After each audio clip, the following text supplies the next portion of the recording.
Assalamu Walaikum. In this video, how to make a black PNG white in Photoshop. Let's begin.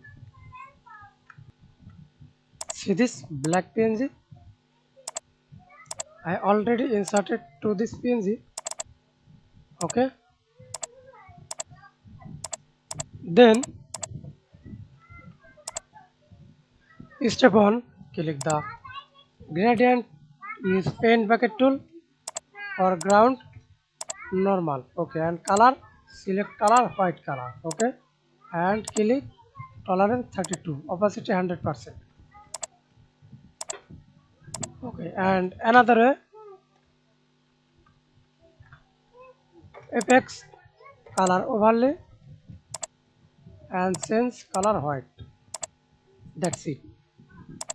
Thanks for watching video. Please subscribe to my channel, like, comment, share.